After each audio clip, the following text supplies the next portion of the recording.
Hello, friends. Steve Stockton here with you. Welcome to a special episode we're calling What the Hell? What's it all about? Walk and see.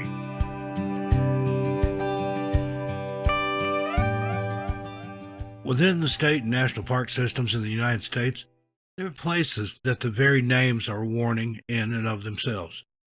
These sometimes desolate and hard-to-reach areas can present challenges that for some people is just too much of an arduous task. The names of these places suggest an ominous aura that caused them to have hell within the name. For instance, let's take Hellhole Canyon in California, USA.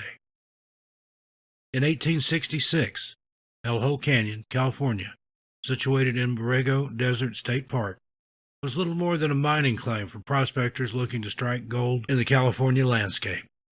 Described as one hell of a hole to get cattle out of by a rancher, the area was hard to access and water was scarce.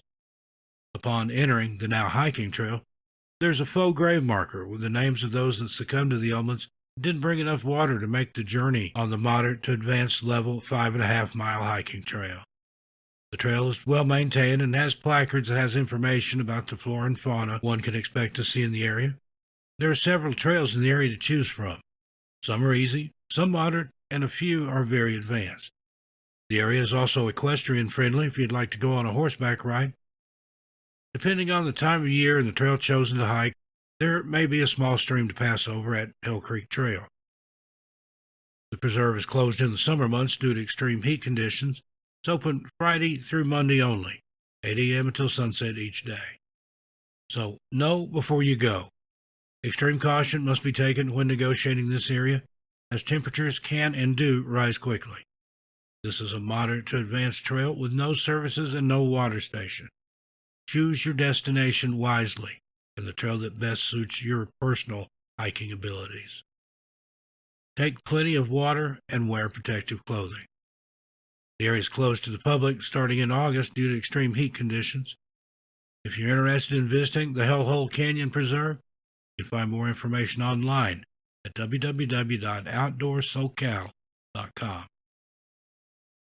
One of the most recent tragedies due to heat took place in 2021, when 68-year-old Don White was gearing up for the Bighorn sheep count that the park puts on every year. Park Services had to cancel counting the last 2 years due to worldwide health concerns that kept people inside their homes at that time.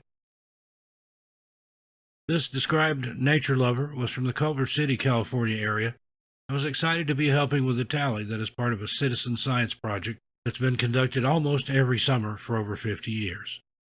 The project draws in people from all over California and beyond that brave the often triple-digit weather in little more than shaded tarps while collecting vital data for scientists that keep track of the herd and health of these magnificent animals. This is crucial for the Park Service because the bighorn sheep were added to the endangered species list in the 1990s. 90 people showed for the planned event, and many more were placed on a waiting list should someone become ill and unable to attend. The response to the volunteer positions were overwhelming, with the turnout of interested parties bringing in a larger group than in years past. As volunteers made their way into the Borrego Desert State Park, temperatures began to climb, reaching 116 degrees Fahrenheit. Now, the Park Service did provide shelter tents for volunteers. However, White was found unresponsive by another of the volunteers in one such tent. Attempts were made to resuscitate the 68-year-old, but White ultimately passed away.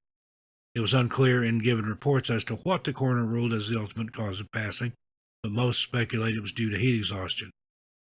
And even though he had access to water and had taken measures earlier that month to ensure that he had extra, White had hiked into the area and deposited several bottles of water in anticipation of the heat that July weather in California is notorious for.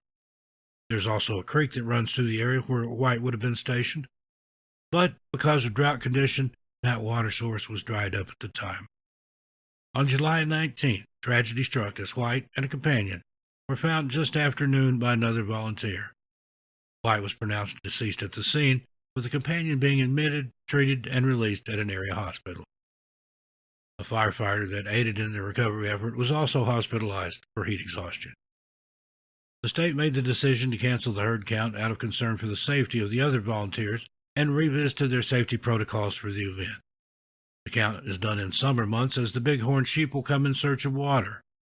Don White has been the only victim to succumb to heat during the 50 years of the event. Another victim was taken on April 20th, 2014. A 57-year-old San Diego resident was found by a hiker in the Hellhole Canyon area. Medical examiners did release the cause of Samuel Holloman becoming a victim. However, Sheriff Sergeant Frank Gallardo did say that homicide was not suspected. Another victim of Hellhole Canyon. So, has the devil really found a home in Hellhole Canyon? In 2014, urban explorers heard of a place in Hellhole Canyon called the Devil's Den. The group had read about the place on the Hidden San Diego website. This is a site dedicated to examining little-known places around San Diego. Curious about the place and why such a name was given to it, the team geared up and headed out in search of Devil's Den. Not long after reaching the main road leading to the site, the group saw locals out walking and stopped to ask if they'd ever heard of such a place. "You don't want to go down that road there," one lady warned. "The guy down there carries. You'll find yourselves in trouble. Best stick to the main roads." When they asked about abandoned homes, the lady replied, "I've never heard of such a place." So, undeterred by the ominous warning and the possibility that the abandoned homes were just a rumor, the group forged ahead anyway. Another 30 minutes, and they encountered another couple out walking.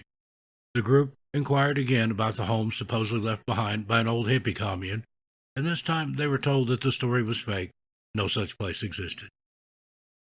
Feeling that the locals were being tight-lipped about what was really in the area, the group pushed on, following a crude map of clues that they had put together as directions. They made their way to the Hellhole Canyon Preserve and descended onto a hiking trail that was poorly marked but visible enough that they could follow it. Having asked the rangers stationed at the preserve, even they said they'd never heard of such abandoned structures. Eventually, though, the group did find the compound. The shacks were in bad disrepair and littered with Breaking Bad-style chemicals. The abandoned houses, if you can call them that, were falling apart, and there were also abandoned trailers and travel RVs on the property. It's a weird green oasis in the middle of a desert, which makes its history even more intriguing and spooky. Next, let's look at the 1906 Massacre of Hellhole. The year was 1906, and the land belonged to Mr. and Ms. Brady, who had homesteaded 160 acres of the land. While Mr. Brady was out on a cattle drive, a homeless trio moved into the place. Mr. Gore, the man leading the trio, was an ill-tempered sort that was known to be armed to the teeth, and, given his temper, that was a bad combination. When Mr. Brady returned home and found the homeless people essentially squatting in his home, Brady went to the Justice of the Peace and obtained an eviction order. The order was served on Gore and his companions that day. The trio moved to a tent just a few yards from the homestead, where they continued to cause trouble for Mr. Brady and surrounding residents. A few weeks after the order was served, another rancher by the name of Joe Woods found some of his grain missing and blamed Gore and his companion. The trio was arrested, but the local Justice of the Peace took pity on them and let them go. Later that day, Mr. Gore found Mr. Brady plying the field, and in a fit of rage over the last few days' events, threatened the homesteader and his wife. Gore was known to pack heat, but on this day he would use the weapon to end Mr. and Ms. Brady's lives. Mr. Brady was hit while plying his field, once in the back, then in the head as he turned to flee. Ms. Brady witnessed the carnage and tried to get away, running into her home and retrieving her own weapon. Gore circled the house, calling for Ms. Brady to come out while firing into the cabin. Ms. Brady was almost hit a couple times, but managed to dodge the hail of bullets. Gore then approached one of the cabin doors and forced his way into the home. Ms. Brady leveled her weapon and fired once, hitting the man in the chest. As he fell to the ground, though, his weapon discharged one last round, striking Ms. Brady in the head. Both would pass from their injuries. The two remaining squatters that had been with Gore were questioned and released, as they had nothing to do with the violent events of the day. It's surmised that Gore's wife returned to Oklahoma, where she was from, and it's unknown what became of the third person. That is where this story should have ended, but where there's a tragedy like this, Sometimes people believe the spirits like to stick around. It's said on certain nights, particularly in the winter months, the whole ordeal can be heard reenacted. Shots ring out in the night, and screams of those long since gone can be heard echoing over the land they fought so hard to save. Mr. Brady's plow can still be found where it fell, having grown into a tree, and nature has reclaimed the home that the Bradys loved so much. This event would go on to be called the 1906 Bloody Massacre of Hell Hole Canyon. It's near this land where the urban explorers found the defunct hippie commune that is now named the Devil's Den. Now, here's another Hell Holes Canyon, this time in Oregon. In 1887, a tragic event would leave a scar on what would come to be named Hell's Canyon, Oregon. The event has several names, but nonetheless known as one of the grimmest events in the canyon's history. The tragedy would be known as the Chinese Massacre or the Deep Creek Massacre. The gorge belonged to an Indian tribe named the Shoshone. The Snake River winds its way through the gorge, and many would-be settlers were warned of the dangers the area possessed. Still, people came to the area and soon would start to tame this Wild West plot of land and water. Lewis and Clark first reported on the region during their expedition in 1805 and again in 1906, noting how tall the gorge walls were and how swift the water ran. Many after Lewis and Clark would underestimate the savagery of the area, hence the name. Most places with hell in the title, it has to do with the weather or terrain or some sort of dark history attached to the land. Now, Hell's Canyon, Oregon, has all three and more. Ill-fated boat trips while shipping goods from the northern Snake River to the southern portion almost all met at least a wreckage that slowed down their travels, and plenty of people expired while trying to negotiate the river and or surrounding areas. The water flows at an accelerated speed as the canyon winds its way toward the Pacific Ocean. One such group was hired by the Sam Yup Company to mine gold on a claim in the area. On May 25, 1887, 3 groups of 34 Chinese men were making their way through the canyon to mine for gold. They already had a small mason jar filled with gold dust that they kept well hidden. The White Horse Gang set out on horses and ambushed the miners by the light of the moon, firing from the rim of the gorge at Robinson's Gulch. The first attack claimed the lives of 13 miners, the last of whom was finished off with a rock as the gang had run out of ammunition. On May 26, 1887, the White Horse Gang set out again to finish the robbery. They came upon 8 more miners returning to the camp by boat. The gang slaughtered the men and dumped all 21 of them into the Snake River. Having stolen the miners' boat, the spree continued 4 miles upriver at the next camp, where 13 more workers were dispatched and some $50,000 worth of gold was stolen. The brutalized remains of the men began washing ashore days after the massacre. Justice, however, wouldn't come for a full year after the attack. In 1888, one of the White Horse Gang members confessed to the crimes and gave up the other men. However, only 4 of the 7 men stood trial for their atrocities, as the others had fled the country. The remaining men pled not guilty and blamed the whole ordeal on the 3 missing men. After a short trial, all 4 men were exonerated and set free. There was never any justice for the 23 lives lost on May 25 and 26, 1887. Another place, Hell's Half Acre in Casper, Wyoming. With nicknames like the Devil's Kitchen and Hades Kitchen, Hell's Half Acre in Casper, Wyoming is 300 acres of desolate desert. It got its name when a cowhand, thinking he was at the actual Hell's Half Acre location, sent word that he had arrived at the meetup area. After days of no one showing up with the cattle, the man figured out he was in the wrong place. However, the name Hell's Half Acre stuck as now a defunct roadside attraction. Side note, the movie Starship Troopers was also filmed in the area, breathing some life back into the seemingly forgotten place. Then, in 2005, the restaurant and hotel of Half Acre, as the locals call it, closed, and the place was abandoned yet again. Now, Hell's Half Acre has a dark history in that Native Americans used the 150-foot cliff to drive buffalo off of to their deaths. The gorge that this practice was used for is known as Wyoming's Baby Grand Canyon, due to the sheer drop-offs and how some areas do indeed look like the Grand Canyon, but on a smaller scale. It's said that back in the 1800s, the area was home to saloons, brothels, bank robbers, cowboys, Native Americans, and shootouts, which, if you listen close enough today, can possibly be heard played over and over again. Since December 2005, Hell's Half Acre has been closed to the public due to the number of emergency calls local first responders are receiving from visitors being careless while trying to traverse the area. It can still be observed from the parking lot, but a chain-link fence now surrounds much of the acre.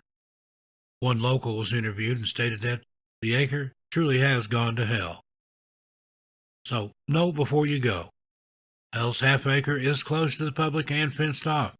There's a no trespassing sign on the fence, and weather in the area is unpredictable.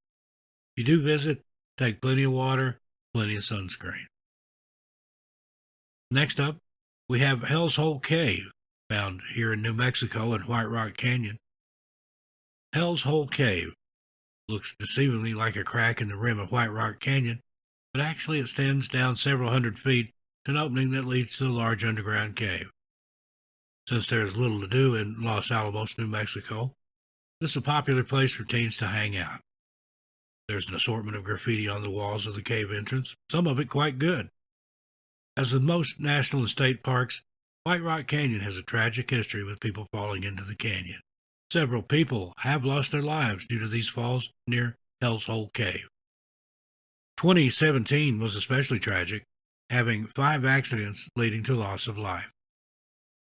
On May 7, 2003, 19-year-old David Dickens fell while out hiking the area. There aren't many details available on this tragic accident, but it is reported that the teen passed away from the injuries he received. On March 21, 2015, an unidentified 17-year-old female fell from the spur trail while seeking a better viewpoint on the hike. Few details were available on recovery efforts. August 10, 2016, 26-year-old Deidre Tafoya was recovered from Sandia Mountain area after falling while visiting the area with her brother and nieces.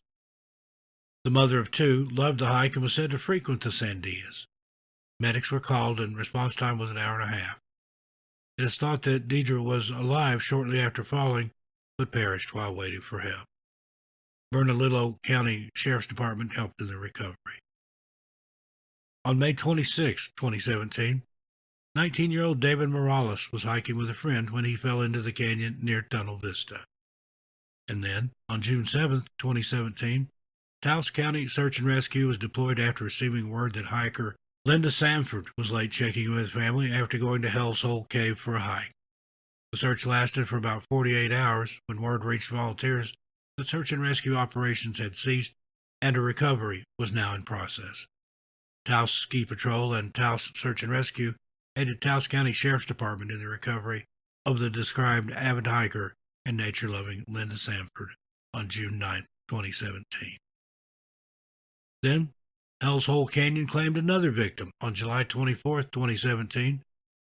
18-year-old Trevor Matuzak was visiting the cave with friends when he slipped and fell to his death. It was after this accident that the Los Alamos Parks and Recreation Board voted on installing a gate over the entrance where the teen fell from. The entrance opens up to a small ledge that has small round rocks that make solid footing almost impossible, with the ledge hanging over a 400-foot-plus drop-off. Matuzak's parents attended the meeting and made some suggestions for safety as well. Trevor Matuzak was remembered as a young man that loved the great outdoors. Next, we have Bumpass Hell in the Lassen National Volcanic Park in California. It's easy to see why Bumpass Hell got its name in this national park. This aptly given name spurs from the boiling mud pots and streams and steam vents in the area, and it also hosts one of the hottest thermal pots in the world called the Big Boiler at a scorching 322 degrees Fahrenheit. As the name suggests, there have been some tragedies at the extinct volcano ever since its discovery back in 1864. It was during that year that Kendall Van Hook Bumpass was guiding a newspaperman through the area when he broke the topsoil of a geothermal mud pot, scalding his leg so bad it would eventually need to be amputated. Since then, the area has become a national park and measures have been taken to maintain safety for visitors. However, there have still been some tragic events at the park. In 2009, the Botel family were in the park sightseeing with their children, one of which was 9-year-old Tommy Botel Jr. Tommy and his sister sat on a retaining wall near the trail the family was hiking on when the wall gave way and toppled over. The parents rushed to grab their children, but Tommy was crushed by the falling stone. "Mommy, I can't see," was the last words Tommy Battelle Jr. uttered to his mother before he passed away. Now, it's said that the Park Service superintendent knew about the deteriorating wall, but had failed to fix it, and even went so far as to cover up the mistake after the tragic death. The family sued, however, and reached a settlement agreement a few years later after the accident. Then, in October of 2012, 2 hikers in the Bumpass Hill area were missing for 6 days. Search and rescue teams were deployed to find the missing pair, but were unable to locate them. An update on the Lassen Park website, Facebook, stated the hikers were found after having spent an additional 5 days missing. No injuries were reported, however, there wasn't much information on the missing duo. In 2016, Park Service closed Bumpass Hill hiking trail after 2 hikers fell and broke some bones and were airlifted from the area. Another hiker broke their wrist the following day, prompting the park to issue an announcement of closure due to slippery conditions on the hiking trail caused by ice and snow. This was in July. Before they could close the park, though, several more people injured themselves due to inclement weather. In October of 2017, the Park Service closed Bumpass Trail and made several repairs and improvements to the 1.5-mile hiking trail between the parking area and the basin.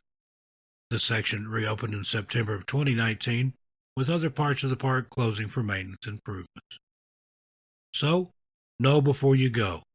Even though Bumpass Hill is in California, there's still sometimes snow present in the summer months due to the amounts they get during the winter.